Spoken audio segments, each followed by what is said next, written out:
the home of future beats. BBC Radio 1 Extra, Tuesday night, and on the phone I have got Joji, someone that we've been supporting on the show since sort of, I would say, sort of mid to late last year. Joji, welcome to BBC Radio 1 Extra. Hey, how's it going? All good, man. I feel like I'm very much a newbie to you and your music, and I've kind of like now sort of fallen down a Joji hole, and I'm like, yeah, this is pretty sick. So I kind of want to just sort of do an introductory interview, if that's all right with you. Cool. So, okay, let me get this straight. So you started, your career on YouTube making videos, mostly comedy videos, and then you've kind of become this left field R&B artist. How does that work? I was uploading funny music, and then people saw the potential in that, and they pushed me to pursue more of a serious vibe. And I was doing serious music on the side, but I was keeping it all to myself because I didn't think it was very palatable. But, as I started slowly releasing on the side, saying that it was me, but people found that and they championed it. So, I took that as an opportunity to just go for it. And then I guess it's kind of working out. I hope, at least. No, it definitely is. I mean, did you feel sort of like there was a plan that was mapped out, or was it that your sort of confidence in this sort of project as Joji grew as time went on for you to be able to be like, this is me and this is kind of what I want to do now full time? Yeah, I knew that I didn't want to do comedy. I just wanted to create whatever I was feeling like creating, whatever medium it may be. It was just time to, move on. And what I was feeling at the moment was I wanted to get into a more interesting, serious community of music. It just kind of worked out from there. And did you find it easier to sort of like transfer your fans across? Because I guess now sort of, from an industry aspect, you're kind of almost ahead of your time, because now people do want to sign someone that starts on YouTube that already has a fan base. But did you find it easier to take those fans over and then, bring them the more serious music and then be on board with that? It was a bit of a challenge for sure. There were a lot of things at play. Within the fan base, there are people that want different things, There was a small group that only wanted comedy. There was another group that only wanted music. But the biggest group of all was just the people that were fans of me as a human, as a creator, not as a comedian or not as a musician necessarily. So those people, they just championed it right away. It was a little difficult trying to explain to the diehard comedy fans why I was stopping, and like a lot of that was health concerns and things like that. It wasn't like I was abandoning them. It was difficult and easy at the same time to transition. It just depends on what the person was there for, what the fan was there for, because it could have been anything. And for you, when you thought about yourself as an artist and what you wanted to achieve with it, what are some of the sort of inspirations behind it, and who would you sort of look at and be like, yeah, that's the kind of career that I'd love to have? From the start, definitely, I had looked up to, artists like Radiohead and kind of like low-key artists, even on the producer's end, like Shlomo, Clams Casino, like all those guys. And I thought from the start, I was like, wow, like these guys are making music that I want to make. And, from a very young age, like I knew that was like the sound that I wanted to hear from myself. And you've lived in so many different places. How has that sort of informed the way you approach how you make music? Has the where you've lived, been a major sort of part of the sounds that we hear? Yeah, there's definitely a lot, because even though it doesn't directly reflect in the sound, I have a good understanding of people from like all kinds of places, just the way they think and stuff. So it's kind of easier to capture a certain sound or to strategize your marketing. Living in a lot of areas certainly helped me kind of to adapt to that sort of environment. It's kind of like you were global before, being global was a thing, I guess. Maybe. Let's play a record from the EP, Little Project, In Tongues. I want to play Will He, because that was the second record that I came across from you, and I was just like, you kind of made me want to dig a little bit deeper. Should we get into it? Oh, cool. Hell yeah.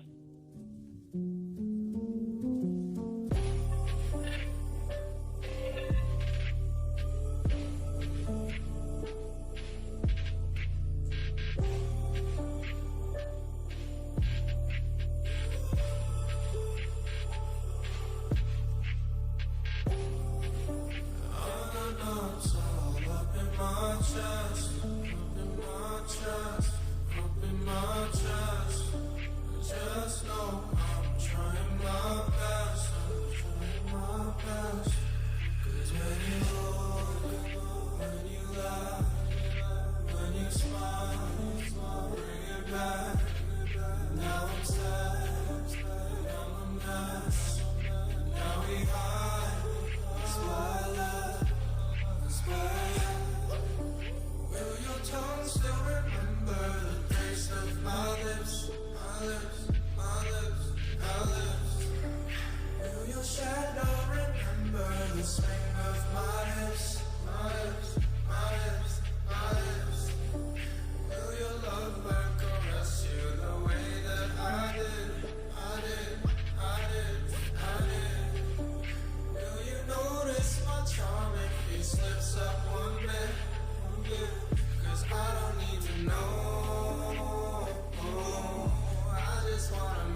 'Cause I don't need to know. I just wanna make sure you're okay. I don't need to know. I just wanna make sure you're all safe.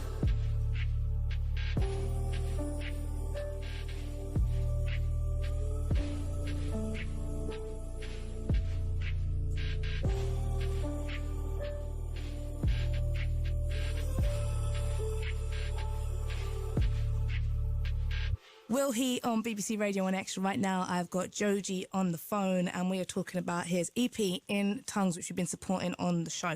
So, Joji, you're part of 88 Rising. Is that a label or a collective? It's a bit of both, honestly. That's kind of what everyone asks. No one really knows what it is. It's a movement. But yeah, I would say it's everything. And how did you link up with them? Well, the CEO, Sean, he likes a good challenge, you know? Like, all his artists that he manages face a sort of challenge ahead, you know, whether it be a racial challenge. So he saw what I was doing, and he saw me trying to make this transition. And he hit me up and he said, I can definitely help you. You should, you know, hook it up with me. And at that time, I was ready to make that jump anyways. It just all happened to work out. And for you, with the EP In Tongues, what would you say that you were trying to say with the project? What did you want people to feel when they heard it? I definitely wanted them to feel nostalgia. I like putting nostalgia into like a sound. You know, it kind of makes people, you know, gloomy and makes them think back at stuff. And then I think a big part of it was we're all very conflicted people. You know, we say one thing and then we do the other. And the way I make my music is I like to have something very soft and very hard at the same time. You know, like the kicks and the snares I'd make very harsh, you know, as if it was like a hard ass song. You know, I would make the melodies like very, very like, you know, light and floaty. It's those two conflicting things that shouldn't belong together going together. It's hard to stay consistent with yourself, but through those songs, at least it created something that happened to work. And then you've got a remix project on the way, so that will include what sort of producers and why did you go for them? Oh, yeah. We got Ryan Hemsworth, we got Actress, we got Medicine, Lunis. It's such a wide variety of sounds.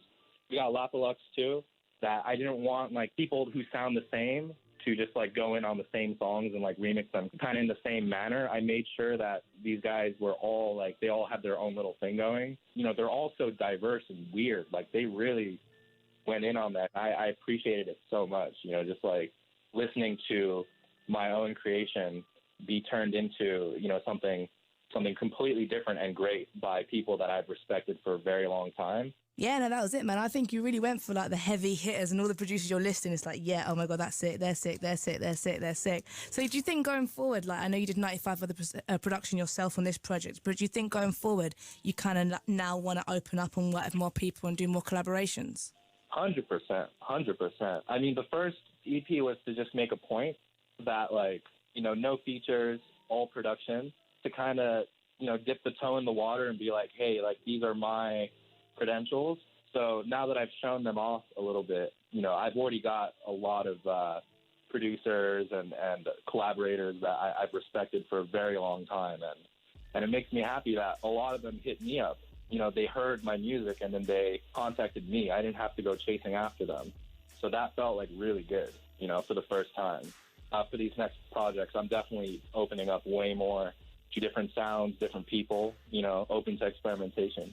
Well, we are definitely excited for that, man. We can't wait. And I think it's just like, I just feel like it's such an exciting prospect. And I feel like the music is of such a high quality. You just kind of like yearning to hear more. I came to the end of In Tongues and I was like, what, six tracks? Where's the rest of it? So other than more music, what can we expect? Any live shows? Can we expect you in the UK or the EU anytime soon? Yeah, I'm trying to set something up in Europe, maybe in the UK. We're working that out for sure. I'd love to. I've never been to the UK or Europe or anywhere up there. It'd be very exciting. All right, well, we're ready for you, man. And do you want to actually play something from the deluxe remix project of In Tongues? Because by the time this interview goes out, the project will be out as well. What would you like to go for?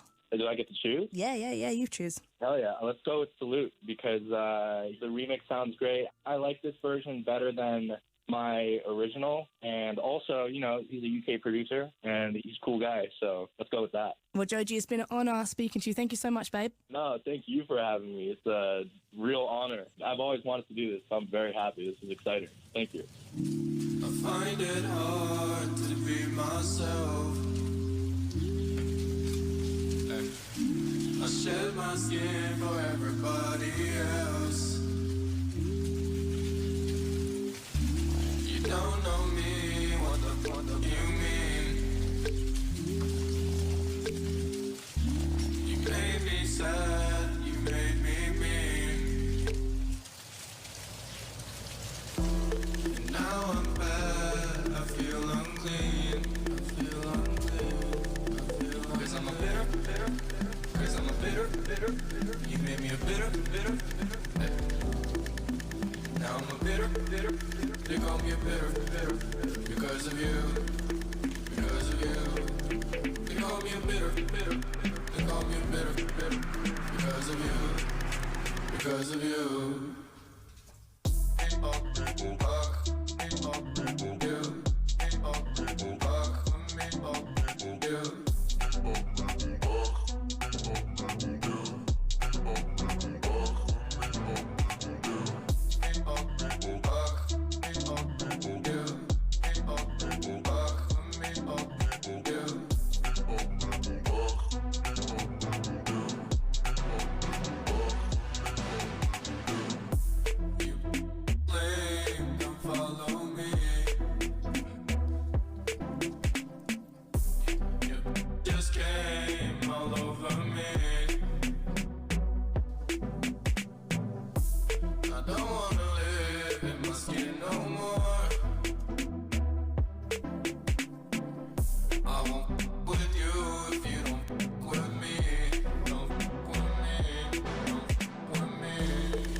They call me a bitter.